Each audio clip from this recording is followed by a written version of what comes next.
Coming up on Network Africa, health authorities in Zimbabwe confirm a cholera outbreak in the capital city of Harare.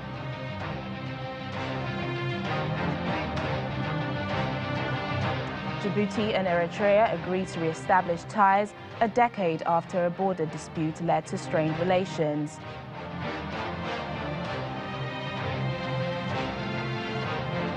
Tourists from around the world flock to Morocco's blue city in Chefchaouen.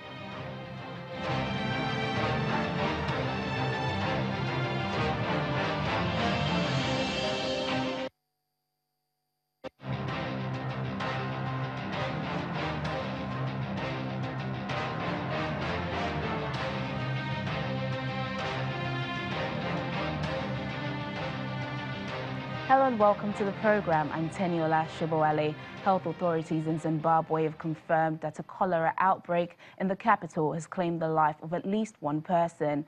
4 other deaths are being investigated as more than 30 people have been treated in hospital with disease-like symptoms. Officials are trying to find the source of the outbreak, which is currently limited to 2 areas. 10 years ago, almost 100,000 people were infected with cholera in Zimbabwe, and at least 4,000 people died in the outbreak. Meanwhile, former President Robert Mugabe says he now accepts President Emmerson Mnangagwa as the country's leader. At his mother-in-law's funeral ceremony, the ousted leader said Mr. Mnangagwa's election and victory cannot be disputed because it's now in law. He added that both leaders should now leave behind the sins of the past. The 94-year-old leader, who was ousted by the military in November 2017 after more than 3 decades in power, had backed main opposition leader Nelson Chamisa for the July 30th election. He did not attend the president's swearing-in ceremony on August the 26th, but sent his daughter to represent him. Joining us now is Zimbabwean journalist Nigel Yamatumbu. Hello, Nigel. It appears that Mugabe and Mnangagwa are back to being friends. What could have changed? I would answer that question saying Mugabe is more of the mentor of Emmerson Mnangagwa. Emmerson Mnangagwa is a graduate of Robert Mugabe's toxic politics. So I'm not surprised if they are finding themselves reuniting and reviving their friendship and stuff. There's nothing which is going to surprise me on that one. Mnangagwa is more of a political son going back home to apologize to his father.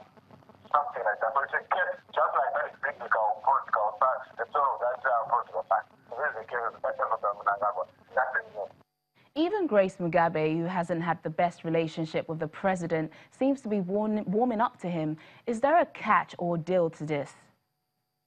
The fact that the Mugabe sent their daughter and their husband to congratulate Emmerson Mnangagwa on his inauguration, that alone shows you that in as much as the Mugabes might have some differences with Mnangagwa and how he ascended to power and stuff, but they are one Zanu-PF family. Quarrels, fights, everything happens in every family. But at the end of the day, a family is a family. This is why I wrote that book titled Dismantling Mugabeism. I was saying it's a culture, it's a cult. It's not an individual, it's a system. So Mnangagwa is part of that system which was created by Robert Mugabe. So there's nothing new. They always have to find themselves. Mugabe is Mnangagwa's mentor. So of course, the fight was between Mnangagwa and the Grace. Not necessarily saying Mnangagwa and the Mugabe. But now that made the Grace is now realizing that for them to protect their business interests and their political interests, they must, try to be loyal to Mnangagwa or something like that. But it's just one country of thing and continuation of the status quo. With all this, are there fears that Robert Mugabe might be controlling power behind the scene? I'm not sure if I might say Mugabe is controlling anything. But one thing, like I said, that Mugabe is Mnangagwa is a political fan. So whether he's controlling him or not, I don't know. But what I just know is that he has been sent here. Let's talk about the cholera outbreak in the capital. 10 years ago, at least 4,000 people died in an outbreak. What are the authorities doing to avoid a reoccurrence?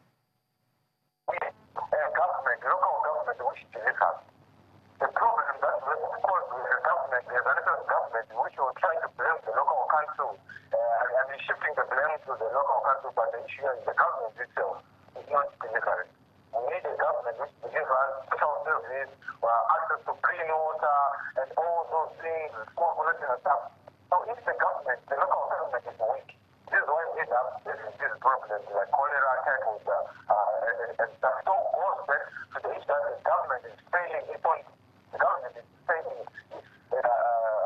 residents and the ratepayers. Zimbabwean journalist Nigel Yamatumbu, thanks for keeping us updated on that story. Ugandan pop star turned MP Robert Kyagulanyi, better known as Bobi Wine, has asked the United States government to withhold military aid to Uganda. He said this at a press conference in Washington, saying the government of President Yoweri Museveni must reform its human rights record.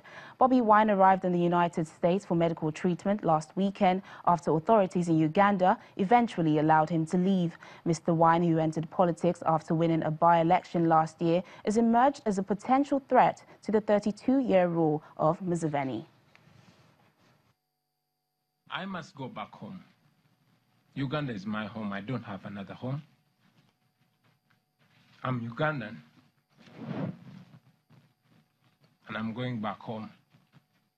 We represent the power of the people. Ugandans have always been wanting freedom. They've always been wanting to be the masters of their destiny. They've always wanted to live in a country where leaders are servants and the people are the true masters. And that is what we still advocate for. We advocate for people power, which indeed is our power.